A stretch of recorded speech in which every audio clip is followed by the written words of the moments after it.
So welcome everybody to the ISACA Greater Houston chapter, our session on, this is session number 2 of 4 for the cyber insurance ransomware panel discussion that we're having. Again, we will, next Tuesday, we'll have session 3 and session 4 will be next Wednesday. Session 3 is on data exfiltration. So that's, as y'all know, that's on the dual-sided threat, if you will. That's one half of the threat is where the ransomware attackers copy data, exfiltrate data out of your environment, and then sell it potentially to the highest bidder or use it against you, etc. And then that's next Tuesday, and then next Thursday is session number 4, the final one in the series, and that one's on availability. Next Tuesday for session number 3, we'll have back Bridget, Quinn Choi from Booz Hamilton has been very kind to join us back again. Russ Lowenthal will be back for that one. And we'll also have Marsh McLennan joining us to talk about specific controls that can help around ransomware resilience. So, and then for session 4, next Wednesday, we will have, we have Gartner participating. We have Veeam participating, who's a leader in backup and recovery. Oracle will be participating. NetFoundry is participating. So that one's going to be a packed session for next Wednesday, which is session number 4. We had these on Tuesdays and Wednesdays. Originally, I was looking at it maybe Wednesday, Thursday, but tomorrow is Veterans Day. And I want to send a special thank you to all of our veterans that are here in attendance. I'm very fortunate. My son is actually in intelligence training right now in Yorktown, Virginia, with the Coast Guard. And he's just been selected to actually move to cybersecurity. So he'll go to an additional school when he finishes there. So very proud of him and glad he's serving our country. This is a very serious issue, as we all know, and Bridget and Heather did a great job of framing that yesterday, and really appreciate their participation as well. So again, for our veterans, thank you. And I know Russ is very humble and won't admit it, but he is a veteran out of the U.S. Navy, correct, Russ? So, but Russ is a veteran as well. So thank you for that, Russ. So again, did I get that right, Russ, of the Navy? Navy, 22 years, yeah. Right. So, and so we really appreciate that, Russ. So again, we'll go ahead and get started and get going for this, but just to kind of recap on what we're going through today. So again, welcome everybody. I do have CPE information in the chats. There's also additional links from Booz Allen and Resilience and Oracle that the panelists will probably be drawing off of today. Those are in the chat session as well, so feel free to utilize those links. And again, our Q&A for today for the panel, again, we're not doing slides, but today is going to be more actionable. What now we talked about what's causing a lot of the changes in the environment for ransomware yesterday, in the potential consequences for insurance companies and therefore for their customers. And the net of it is insurance companies, to kind of sum up yesterday, they're being forced to raise their level of requirements for their customers to assure that they're basically making a good bet by insuring that specific customer. And so that's why today the assessments are so critical in being able to understand that. So that's what we're going to be going through today. And of course, next week we'll cover data exfiltration and availability. So, with that, I'm going to jump out of this session or out of the screen share mode, and we're going to jump into our discussion with our panelists. And again, want to welcome back, and I'll do a quick round of introductions again for those of you that weren't with us yesterday. So, so we have Bridget Quinn Choi from Booz Allen Hamilton. So Bridget, I'm going to toss it over to you real quick, and if you don't mind, give us a brief introduction of what you do there at Booz. Yeah, sure. So I am the market strategy director at Booz Allen Hamilton for the incident response team. Prior to my time at Booz Allen, I was general counsel and BSA officer for a digital forensic company. And before my time in digital forensics, I did cybersecurity claims for various major insurers. And before I did insurance, I was a litigator in New York City. Great. And so Heather, we have Heather Hughes from Resilience Insurance with us today. So Heather, I'm going to toss it over to you for an introduction. Thanks so much. I'm Heather Hughes. I'm located in Houston, Texas, and I work with Resilience Insurance, and they are a cyber carrier that also provides security offerings. I've only been with them since June. Before that, I was at Aon Strauss Friedberg, where I was managing engagements for both proactive and reactive cybersecurity services. A lot of ransomware, managed hundreds of ransomware events and engagements, where I was kind of the liaison between the digital forensic incident response teams, outside counsel, the cyber carrier. I'm a recovering attorney, spent about 20 years doing privacy law, and I was an in-house privacy officer for a long time. Excellent. Thank you, Heather. Again, appreciate it. And and we have Russ Lowenthal with us today. So Russ, I'm going to toss it over to you for a quick introduction. Thanks, Ted. Hi, I'm Russ Lowenthal. I'm the product manager for database security here at Oracle, which means I'm part of the team that develops the security components of the database.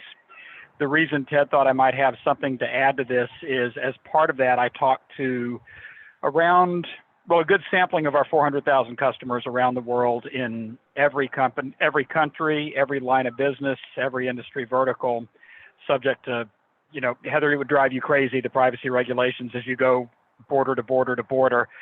But one of the topics that we hear a lot right now are customers who are struggling with cyber insurance and with how do you manage to, you know, from the consumer side, control the premiums and present evidence that you are following good practices, which makes you easier to insure. And I can tell you, for a lot of my customers, the tone is getting desperate because it's becoming more and more difficult to actually insure yourself for some of these high-risk events. So anyway, so that's why I'm here, even though I feel very humble, you know, with Heather and Bridget on the panel. But thanks for letting me join. No, excellent. Thank you, Russ. So we'll get right into the questions. Again, we had a lot of these questions submitted from when people registered, and they submitted questions. If you do have additional questions, feel free, if you're on the Zoom client, you can use the Q&A. If otherwise, you can post it in chat, and we'll be glad to try to address them if we have time.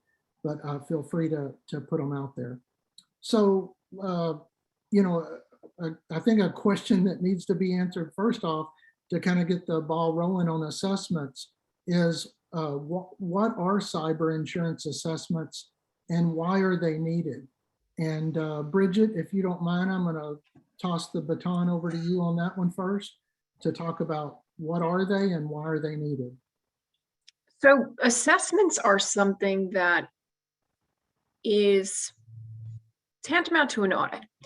And just like any business audit, they have a level set standard that they're taking what you have and measuring against the audit. And at the end, you say, okay, here are some of the places where you're good, but let's talk about the places where you're not so good. And the cybersecurity assessments will help you build a plan of maturity. And for a lot of companies, they're like, oh, you know, you're going to find all the skeletons in our closet. You want to know, you want to measure where your faults are so you can make them better and understand the risk and move, maybe not today, to a place of better security, but time over time, and in a direction toward more secure, more mature posture. And it's becoming really a business imperative, particularly because your business partners are going to want to know how mature you are if you're have access to their systems or handling their information. No, excellent. So, so Heather, I'm going to toss it over to you again. Just from I know with Resilience Insurance, y'all deal with a lot of assessments. So maybe you can talk a little bit about why they're needed. Yeah, and we actually, we do our own risk analysis during the underwriting process. And, that includes, and a lot of cyber carriers are doing this now because they don't just want to look at a questionnaire. So obviously there are the applications, but we have an entire security engineering team that's doing external vulnerability scans. They're going on the dark web. They're doing digital footprint research where you can see, how mature is a company's, information security team. We can find out if what tools they're implementing. A lot of that is available without even accessing the client systems. But I will say, if you're going to hire anyone to do an external risk assessment for you, you also want them to include a heat map, because the findings, you're going to have a lot of findings that you're going to need to fix. Nobody is 100% compliant, especially with like the NIST recommendations. But you want to heat map it because no one has the budget to do all these things at once, right? So a really good forensic, consulting firm will, or a cyber insurance firm, because a lot of them are doing them as well. They'll give you okay, these are red. You need to fix these in the next, 30 to 60 days. This is your biggest risk for letting a threat actor into your system. These things you may want to put, in the budget, coming up to get approved. And then there's other things that would be great if you improved them, probably need to do it, but it's, not doing it is probably not going to affect whether or not you get hacked. And a lot of that stuff has to do with policy and procedure. So we want to see that you have a robust incident response plan, business continuity, disaster recovery. We want to see that you've done tabletops and you're practicing them. But if you're not practicing your incident response plan quarterly, that's bad practice, but it doesn't mean you're opening the door for a threat actor. Like not having multi-factor authentication is absolutely, you're just letting the bad guys in, not training your employees what to look for with, phishing and, other ways that the threat actors get in. Those things are much more important. And so I would say, having a reputable firm do the risk assessment is absolutely necessary. And then also how they give that information to you is just as important. And then what you do with it, because if you get this report and then you go, yeah, we knew all those things. Well, you've just wasted your money if you don't take any action upon those items. Yeah, exactly. No, that's a very good point. So I think, as we talked about yesterday, with all of the changes, the insurance companies, quite frankly, struggling with all the payouts. I remember yesterday, Heather, you mentioned 75 to 80% of a lot of the customers you observe or the incidents are actually paying the ransom. And look, you don't have to be a genius with math to figure out that the insurance companies, they can't keep that up, right? That level of indemnification is too much, especially considering there's, it's estimated there's an attack approximately every 11 seconds. And that's growing, unfortunately. So, I think the net of it is everybody has to do a better job of assessing their environment, trying to make sure, at least for the critical areas, that they're closing the gaps. Just like you mentioned. And I do like your mention of the NIST framework. I know a lot of organizations are drawing off of that in order to try to align their controls. So Russ, I know you've been involved in a lot of assessments around Oracle databases, et cetera. Maybe you can give us some insight into how you're helping customers with assessments and, again, actionable things that our participants that are here can potentially do. So thanks, Ted. I kind of look at it like this. If I'm going to take out a large life insurance policy, my insurer is almost certainly going to require a checkup before they write that policy, right? because otherwise, how do they know what their exposure is, what their risk is? So any smart insurer is going to control their risk. Now, for a checkup, a medical checkup, you know exactly what you need. You know, you should have your cholesterol within a certain level. You want to make sure your resting heart rate's good. You need to be in reasonably good physical health. And the same is true from a security standpoint. You need to be in reasonably good physical health. Heather, I think you pointed out nobody's perfect. Nobody has 100% everything done, but you need to do the things that most people would consider to be good health care practices for your databases and for all of your IT system. From a database standpoint, that is generally, just really generically, that is, make sure your system is configured well, make sure you have your data encrypted, make sure you are controlling access to your data, and make sure you are monitoring access to your data. So that's the technical, the technical controls. And then you need to have the process around that. How are you handling incidents? How often are you running checks to make sure that everything stays where it is? Are you detecting drift? And for my clients, that's how I advise them is, let's talk about 4 simple things you need to do, and then let's make those simple things more complex as we begin to actually implement each of those. But that's an assessment for me is how are you doing in those 4 key areas, and are you prepared? There is one other thing that I would recommend, and I'm sorry, I just can't shut up here. If you are going to secure your system and you are going to demonstrate that you are in good health to someone who is coming in to look at your system, it really helps if you follow an accepted standard. If you don't just say, well, Russ says do these 4 things, so I'm going to go do these 4 things and I'm going to cowboy it and do it my way. All right. Instead, use the CIS benchmark, use the DISA STIGs, use ISO. But when someone comes in to assess you, if you say, this is the standard I follow, here's what I'm doing, here's the proof of what I'm doing, just like anything else in audit. If you have a good standard, if you work to that standard, life gets to be a whole lot easier. Yeah, I agree with that wholeheartedly, Russ. I mean, you don't want to concoct your own recipe. It's much more, I think it's a best practice to have a defensible position by using guidance, whether it's with NIST or CISA or the CIS framework, et cetera. If you can use a framework that's fairly acceptable like that and do adherence to that, I think that's probably a best practice for sure. And the benefit of that is it translates not just to your insurance provider, but to your customers.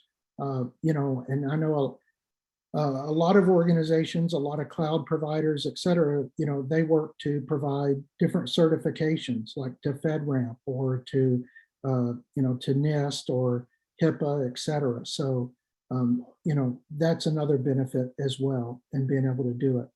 So let's transition to the next question, which is, assessments have been done for a while, so we don't want to act like this is something new. So, Heather, I'm going to toss this question over to you first. Is how have y'all seen assessments evolve? Yesterday we talked about COVID with the remote work issue kind of being a catalyst for ransomware attacks. So maybe you can give us some insight into how y'all's assessments process has evolved to accommodate the increased threat that we're all now facing. So I think, any good security services firm is going to be continuously updating their questions and the way that they assess risk based on current indicators of compromise, current threat actors. You don't really ever want a static risk assessment. That's not gonna really help you. And so,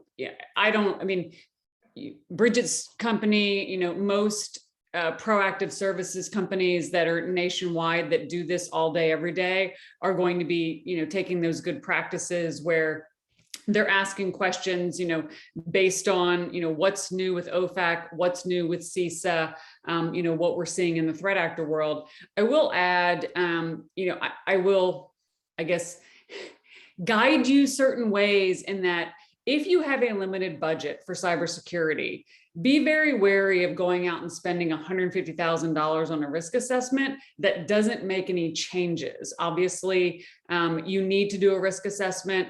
If you have some budget constraints and your information security team knows, look, we're going to have to either hire some more FTEs, we are going to have to buy some software solutions, we are going to have to invest in, an MFA product or something like that, then there are some free resources online on the NIST website, the CISA website. They have really great resources for what you should be checking for in your risk assessment. So I would advise that if you have a limited budget, spend it on the fix, not the assessment. Now, that being said, there are a lot of companies that are offering lighter risk assessments, but they do touch on the really important aspects. And some of those are online assessments that then are scored by security engineers. So if you have the budget where you can do both, then obviously do both. Most companies say, like, look, if I blow my budget on this 6-figure risk assessment, then what do I do to fix it? So we have seen that evolve a lot. Budgets were cut across the board during COVID. And so what we heard a lot from our insureds, going through the underwriting process, and then at my previous job, when I was working on ransomware and we were making recommendations to companies post ransomware of things they should do, they would tell us, like, we just don't have the budget for that. Okay, well, it is always cheaper to do something proactive than reactively, because even if you have cyber insurance and you get hit with ransomware, your company is going to be out of pocket. So, if your retention is $100,000 or $500,000, that's out of your pocket. There's going to be some other costs that may not be covered by cyber insurance. So, always try to get the budget for proactive. Because if you don't, you'll be paying for reactive for sure. So I guess to answer your question, how it's evolved, budget's been a big constraint since COVID, and good risk assessments will evolve with the threat actors. Okay, excellent. No, thanks for that. And Heather, I'm just curious, who normally kind of sponsors? I know this varies by organization, but do you normally see a particular role within a company that sponsors an assessment? Is this, for instance, for privacy assessments, normally it was the chief privacy officer. Is this the chief risk officer, or who is it? It's a chief information security officer, chief technology officer, typically along, if legal is pretty involved with the information security team, sometimes they want to be involved. With some companies that actually have the budget, they'll do their risk assessment under privilege. So they're paying for the risk assessment. They're also paying for outside counsel. That's a great idea, because you don't want the results of that risk assessment to end up in the wrong hands. Now, know that it's much more costly to do that. There are some really great privacy law firms that will do the risk assessment for you as well. So then you're not paying a forensic team and outside counsel. That's another way to go. But it's typically, the highest level of your information security team, and then sometimes legal. Okay, excellent. Bridget, I'm going to toss it over to you. As far as I know, Booz Allen Hamilton does a lot of assessments around this, and y'all have seen the evolution of these, so maybe you can share some insight with us. Yeah, I think one of the biggest assessments, there's an assessment for everything. It could be more acute. So if you need an assessment of your cloud capability to see if it's, working appropriately, if it's configured appropriately, that's being asked for. But one of the biggest asks we're having now is a breach readiness assessment. And what that is you take the most common breaches, so a business email compromise and a ransomware scenario, and you test it. And you configure the controls that you're testing against versus the behaviors of these attackers. And there are, a whole bunch of controls that you would look at, and then you grade it. And back to what Heather said, I think, should you have the budget for it, and if you're a big company doing it under privilege, either through your general counsel or outside counsel, is a really, really smart move, because Another thing that I'm seeing is a fear that, okay, we get this assessment, you know, we know where all the bad things are and what they are. What if we get hit with the class action? What if tomorrow we get hit with an attack? There's no time to implement anything. And then exhibit A to the class action is this assessment that we did. That would be a negative thing, right? So doing it under privilege is a smart move for certain things. Certain things, you know, it's not necessarily the most imperative thing. And yes, it will be a little bit more expensive, but I will tell you, if you do it in conjunction with your carrier, which a lot of these carriers are doing now, Resilience being one of them, they can get a very cost-effective, privacy-focused attorney to help quarterback do it in tandem with the technical team, because you really do want someone with a technical know-how, which attorneys just do not have, and the privacy know-how, and get all things covered if that's your goal. And through your insurance carrier, they can give you economy of scale. So you will get far, far better rates, and you almost get some sort of approval. It's almost like a certification, right? Now the insurance carrier knows that, you know, you're working towards maturity, you have good controls in place, et cetera, et cetera. So that's another idea for those who are really cost conscious and but know they have a need. I think another thing that we're seeing is you know, things are happening really quickly on the CMMC grounds. So if you are getting information from a government agency, that model is changing, and we're getting a lot of questions and a lot of interest in that side of the business, because it's not just an assessment. You need a certification, almost like a SOC or SOC 2 audit. So that's something that I think they either want an assessment to see if they're going to pass and how to build a strategy to pass, or they want the true assessment done.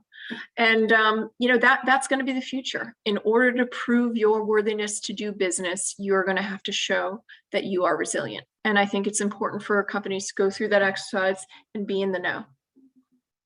No, that's excellent. And, you know, and we touched on a little bit yesterday, Bridget, the DOJ's False Claims Act, and basically that, you know, because you brought up CMMC. So if you're doing business with the government, or if you're doing business with someone that is doing business with the government, which is almost everybody, then you have to be careful about the controls that you assert that you have, right? Because the DOJ's not going to look kindly on that if you assert you have them and you don't.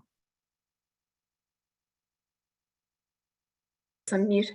No, and you know, and I think that's one of the legal considerations, right? Going back to the privilege issue, if you're going to put out publicly that you are, I don't know, well, let's just say you get your SOC 1, SOC 2 certification, right? And someone in the chat said, yes, it's a certification. Yes, you have to get a CPA to certify that the audit was done and you have passed, you know, the measure. So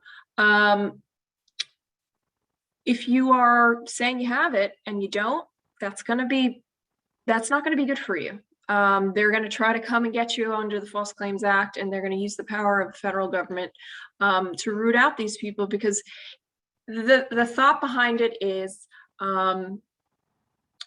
you are trying to get, this is a competitive advantage. It's a business imperative that you have a maturity and you're asserting this maturity. If it's not true, people are relying on that fact, and it's become currency. So make your certificate, make sure your currency is accurate and your worth is accurate, and people are getting what they are thinking they're getting when they're doing business with you. No, that's excellent. Thank you, Bridget, for that. So Russ, I know you've been involved with assessments for a long time from the Oracle perspective, and now there's this little wrinkle we call the cloud, which throws an additional wrinkle into assessments. So maybe you can give us some insight into, you know, what people can look for, you know, with respect to assessments. Remember to unmute. I think one of the biggest challenges is if you are the cloud provider, which we are in many cases, then our challenge is, do we have the evidence to provide our customers that we are following good practices? Do we have the SOC 1? Do we have the SOC 2? Do we have insert review or certification here? Because again, we work globally and there's so many of those. If you are the cloud customer, I think your job is actually harder. And I'll tell you why I think this is the case. Every day I get a request, can you give me a SOC 2 for this? And the request often is written in such a way, yes, we have a SOC 2 for that, but it's not exactly what you're asking for because you didn't specify which service or which area you were looking for. You just said, can you give me a SOC 2 for Oracle? Well, a SOC 2 for Oracle is meaningless. You need a SOC 2 for this service running in this region. You need something that's more specific. And what I see sometimes is the customer makes the request is satisfied. They've asked for something, we've given them what we think is the right thing, but was that really what they needed? How do we know? How do we know that was what they needed? And they don't often know that it's really what they need or don't need. And so, you know, as Bridget says, you're stating in good faith. Yes, I've reviewed my third-party processors, right? I've done this stuff. In good faith, I think I've done this. My third-party processor has acted in good faith. I've given you the evidence that I thought you asked for.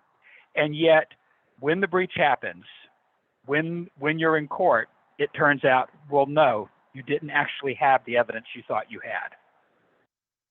Bridget, I don't know, have you seen that? I noticed you nodding, so. You know what?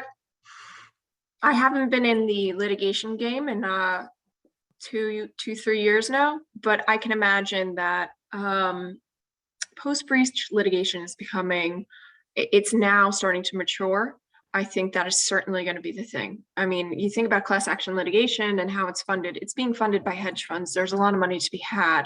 That is a slam dunk kind of evidence that you want to persuade a jury or, you know, get past some sort of level of certification for class certification. So yeah, you know, that is going to be a thing. You always prepare for what the next thing is. And I would imagine that that kind of evidence can be manipulated to the favor of any sort of plaintiff's bar or plaintiff's firm. So I can add to this. I have seen some, especially with vendor risk and business partners.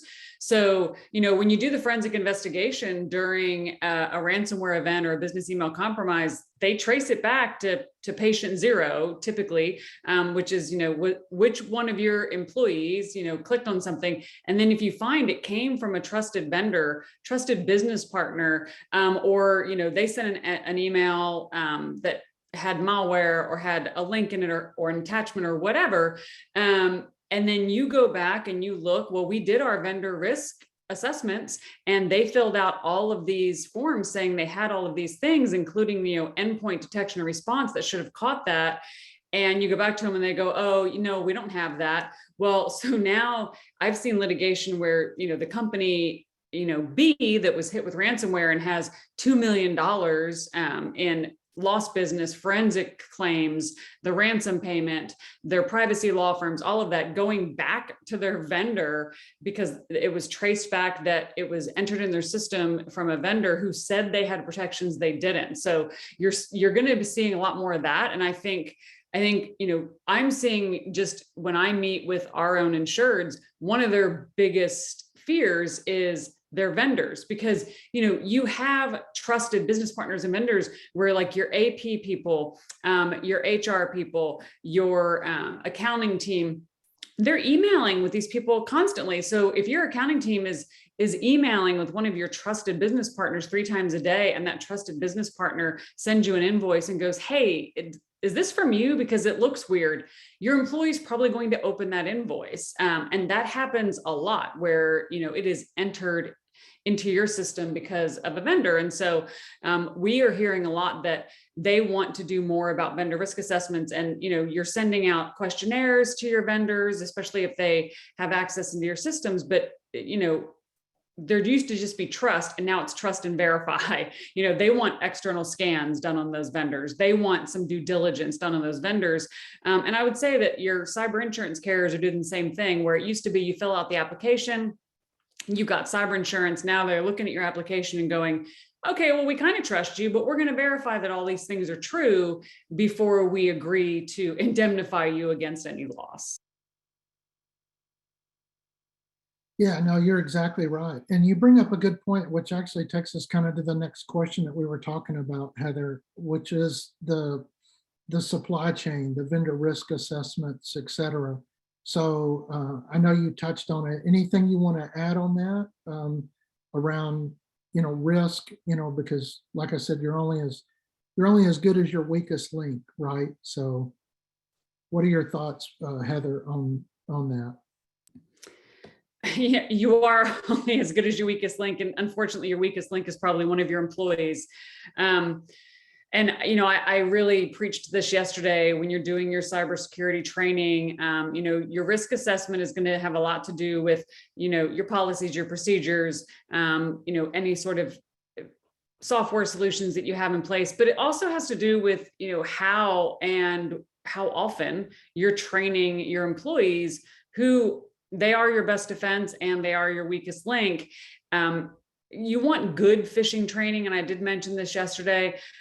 Keep it topical, and, don't just do a once a year training. Like, remember, don't click on links. Well, do they know that they, if a link looks suspicious, even though it came from someone they email every day, that they should question that?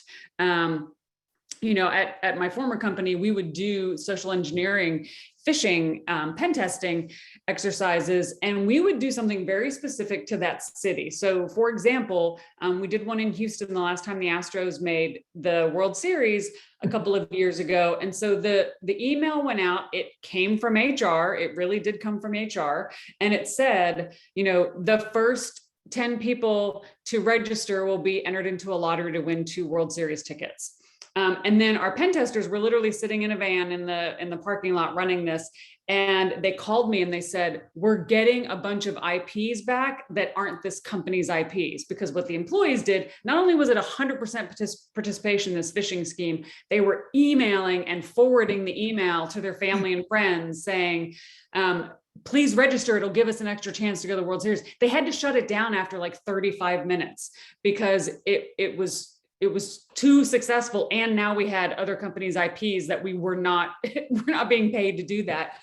That is a great example of something that your information security team can do. And then there should either be, there should be a carrot or a stick based on the results of this kind of training and phishing exercise. If the same person keeps, clicking on links on your phishing exercises, something should happen to that person.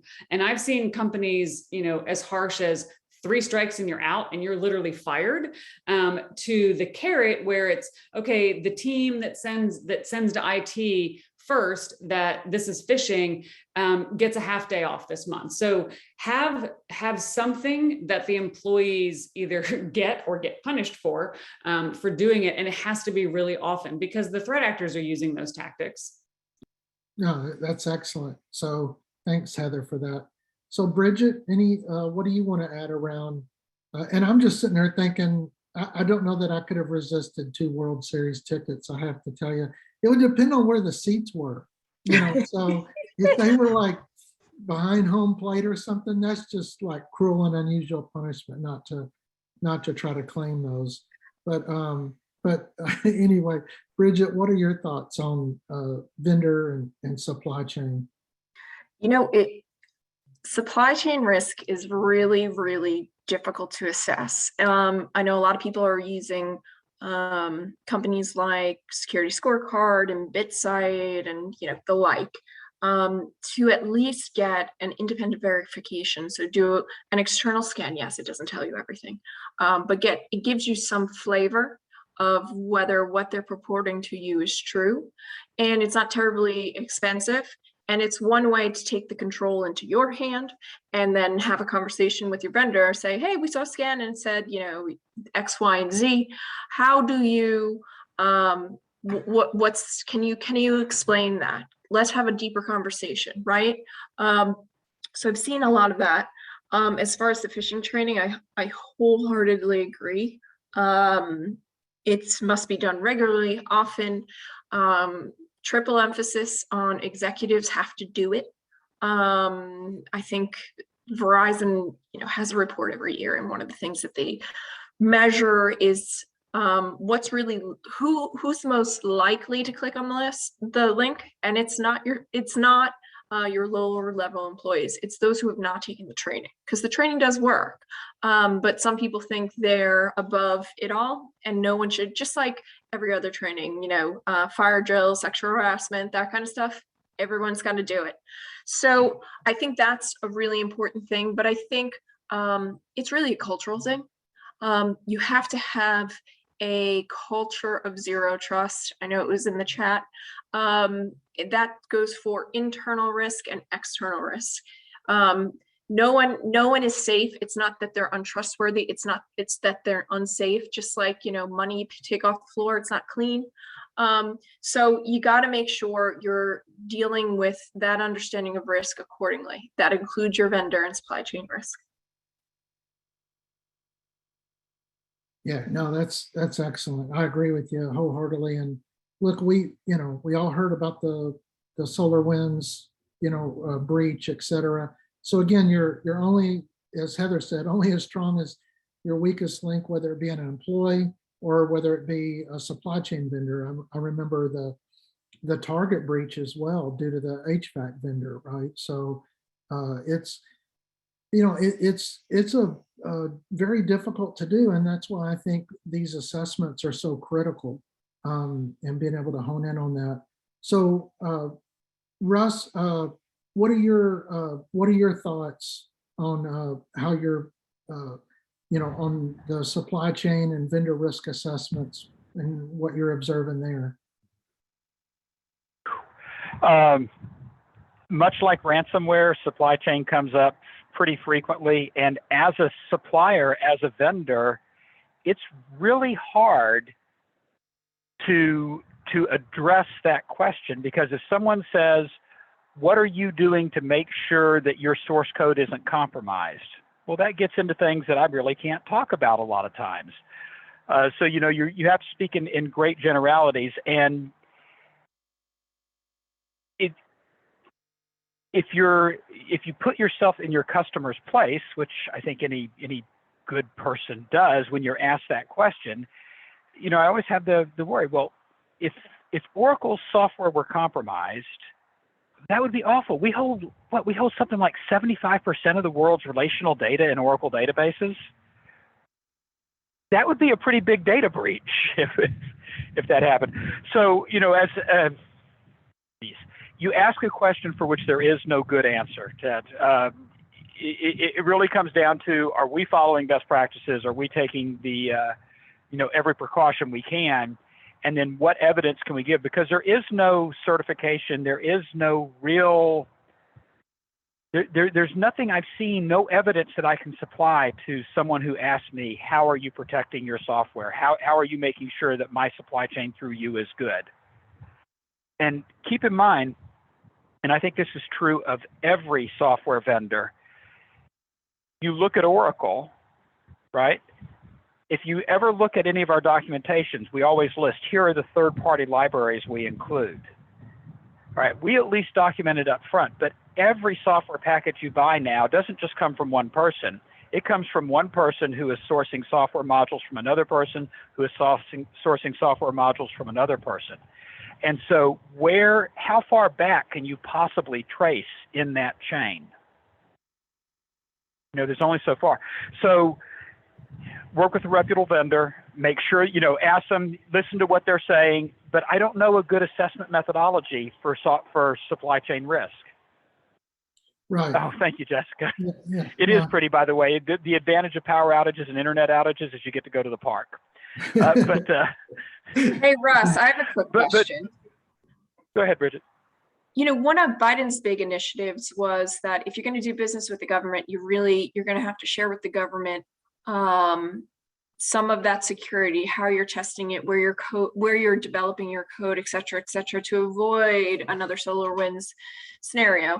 And one would think, and one of the interesting things about his executive order is that would trickle down to the average consumer. So because you have to be so secure with the government, it will then promulgate security to those consumers who walk in. It's not like you're going to have a different version of this software for regular people. Do you think that's an effective way to start addressing the risk? Because the government will keep it safe. You have to show them if you want to do business with them. What is your take on that? It gives you some assurance, right? For example, to provide services to government and cloud, we have to be FedRAMP certified. That is a fairly standard set of processes. It's pretty stringent. As a major vendor, we are Defense Information Systems Agency's Security Technology Implementation Guides targets. In other words, there is a STIG for Oracle. So as a consumer, that gives you some assurance that at least somebody who knows something has looked pretty closely at Oracle. But how do you apply that across everything you buy? I don't see that same thing for, I'm using Logitech mouse. How good is the mouse software? And nothing, Logitech is very well reputable, but is there a DISA STIG for Logitech? Of course there's not. Are they going to be FedRAMP certified? Of course not. And yet that is a point of supply chain vulnerability. Right? Yeah, well, we haven't seen that with printers, right? And we just recently, and when y'all get links to this webinar, you'll see the recorded webinars around API security and helping to ensure that your APIs are secure, et cetera. So you bring up an excellent point, Russ, on that, and that, with those FedRAMP certifications, it's not just the architecture, but it's also the specific software that is submitted and run through that. So don't just assume that if a company says, hey, we're FedRAMP high, that all of their software products are FedRAMP high.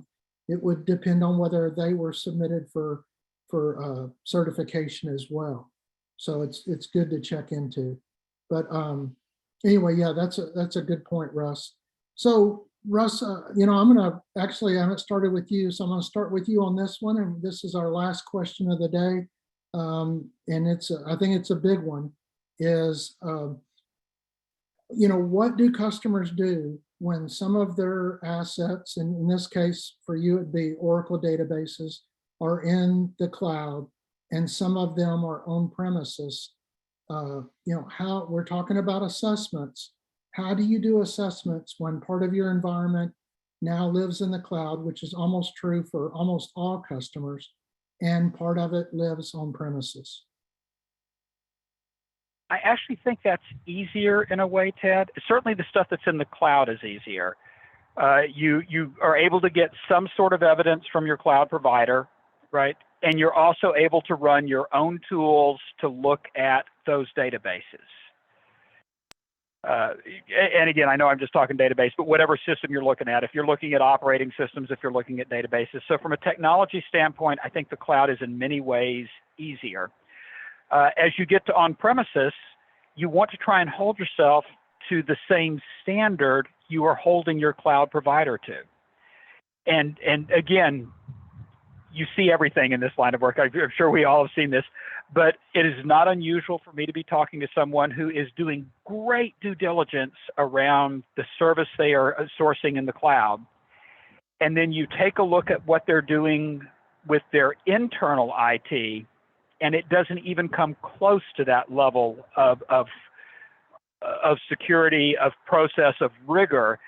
And it's because there's this false assumption that since they own it, since it's within their firewall, it's safer. That is absolutely not the truth, right? I think we've shown this for the most part. The assets that are in the cloud tend to be more secure less likely to cause a breach than the assets that are on premises. Right. So, I agree. going back to your question anyway, assess yourself the same way you assess your cloud vendor.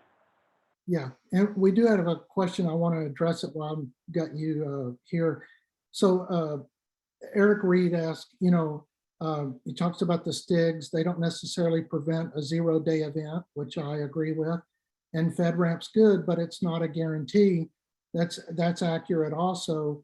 And one of the things, and this isn't necessarily always a silver bullet either, but it kind of speaks to the autonomous database, right? And trying to look at 0 days and try to ensure that patches are applied timely, et cetera. Do you want to speak to that and kind of address Eric's question? So I will tell you, everything you can do chips away at your aggregate level of risk. Most database breaches are pretty simple. It's compromised credentials. Yes, there are 0 days. Yes, there are, there's always the really cool stuff you see in the movie, but 95 out of 100 is the bad guy logs into the database with credentials that were guessed, stolen, brute forced, and rips the data out of it and exfiltrates it, and they're off to the races.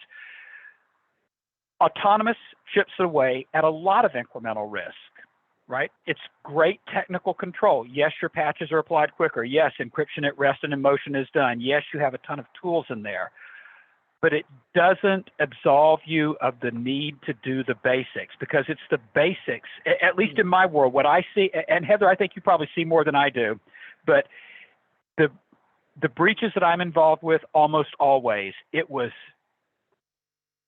stuff everyone knows you should do. Everyone knows you should do and just didn't do it. I agree. It's credential harvesting. And whether those Right. credentials were harvested because someone clicked on a phishing link, and then that person started impersonating, or like you said, they stole them, they found them. Training goes beyond the phishing training, and that, stop using the same darn password for every single login. I will see on Facebook and other social media, friends will get, hey, don't take a friend message from me, I've been hacked. And immediately I comment, change your password on this and every other account you link to this. And people go, I don't have accounts linked to this. Yes, you do. If you've ever clicked to donate to someone, your PayPal is linked to your Facebook. If you've clicked on a Facebook link to pay anything else, or, to donate or sign up or reply to, to an RSVP, then your credentials are on there. And I think, almost all of them. I think I worked maybe 1 or 2 brute force. I mean, yeah, you're right. Those are exciting, but it really was almost always credential harvesting. Yeah, I agree. That's a great point. So Heather, any last comments about the cloud, and what does it mean how does resilience insurance adapt into that, where some of the environments in the cloud, some of it's on premises? How do y'all deal with that? We look to see what their security is for both. And I actually agree with Russ. Sometimes it's easier when they do both. What's really hard is when you have everything is on-prem and you've got all of these end-of-life systems that have never been taken offline. And we're like, why? What is this doing? And obviously, we do a lot of manufacturing and things like that. These are systems that are used for operating. And some of them, they'll go, oh, that's not connected to anything else. Okay, well, it's showing up when we do scans. If a threat actor gets in there, what else can they do? So I actually think hybrid is safer. And if you're really worried about it and you do have some budget, there are, external companies that will do cloud security. They will, put an extra eye on whoever your cloud service provider is. And there's a lot of those out there. No, excellent. So and Heather, go ahead. one quick one, Ted, real quick. So Heather, I think this is true. Tell me if it's not true. I think every major cloud provider gives you some way to scan your assets within their cloud to look for issues. I know we do. I know Amazon does. I know Microsoft. I think everybody does this now. It's the reputable ones and do. So, yeah. So if you're not taking advantage of that, like if your cloud provider offers a cloud service, especially if they include that cloud service at no additional cost, and you're not using that, maybe supplement it with a third party. It's always good to have someone watching, you know, a third party verification. But if you're not using what your provider gives you, then, you know, I would love to be the litigator who comes against you. Well, I 100% agree. So FTEs are hard to come by in a budgetary reason, but then also we all know there are no IT professionals out there to be had. I mean, there's a job shortage. I mean, there's a person shortage. So everybody needs information security and high-level IT people, and there's just not enough of them. And then companies may not have the budget for it. So sometimes it is cheaper to outsource that. Yeah, no, great point. So Bridget, I'm gonna toss it over to you around. I know Booz Allen, Hamilton, they do a lot with the cloud and the major cloud providers. So you wanna maybe discuss how y'all handle hybrid environments and just, you know, how customers are going about doing those assessments? You know, hybrid environments are the new thing, right? It seems like if you scroll through your LinkedIn, everyone's pushing it. I see cloud as a strategic business advantage. It's part of your go-to-market strategy, it's part of your operational strategy, and it's giving you the edge over other people. A lot of what's awesome about the cloud is the automation, right? And what I see, generally speaking, is that a lot of people are focused on one thing, either the security or the automation, but they're not focused on both. And they're leaving some of everything that's great about cloud on the table. So bringing in, and it's hard to find someone who knows everything. So bringing in an external consultant whose job it is to keep apprised and to know everything there is about the functionality of the cloud is so beneficial to you. So you're using everything that you're paying for, you're secure, you're getting your business advantage, and you're doing it operationally efficiently. I think that's a smart thing, but it's not something everyone can afford. So, you know, do your research, educate your people. Sometimes it's just better to invest in yourselves and realize the advantage of having cloud and use it, take this advantage and propagate the advantage instead of leaving one security or two automation on the table. Yeah, no, excellent. No, thanks for that, Bridget. And, you know, Russ, just going back to your point, you know, I did put a link to the database security assessment tool. I think one of the things, and Heather talked about, I mean, you know, if you're budget constrained, try to spend your monies on proactive.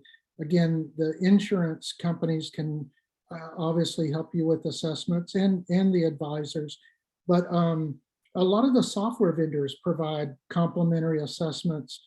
I know Oracle's had one for the Oracle database for, I believe, almost 20 years or so, the database security assessment tool.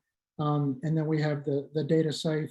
You want to say anything about the customers that use those and how it helps them?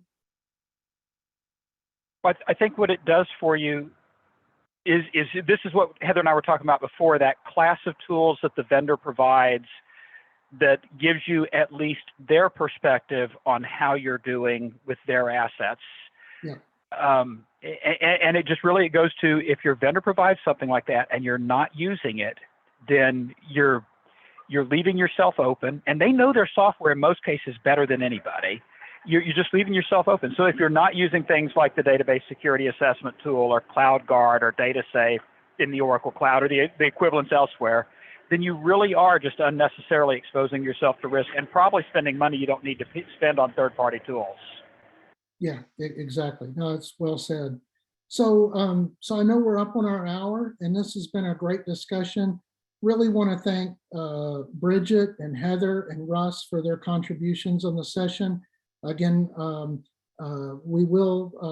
session was recorded. Everyone will get a link to it, and really appreciate their time. Bridget and Russ will be back with us on next Tuesday for session 3. along with NetFoundry as well. And Heather, I know this is your last session, so we want to say a very sincere thank you. It was very kind of you to share your time and knowledge with all of the participants, and we really appreciate it. So Heather, since this is your last one, any last closing comments? Spend your budget on MFA. Well said. That's probably a good closing comment. Well, look, everyone, we hope to see y'all back next Tuesday. And thank you for being with us today.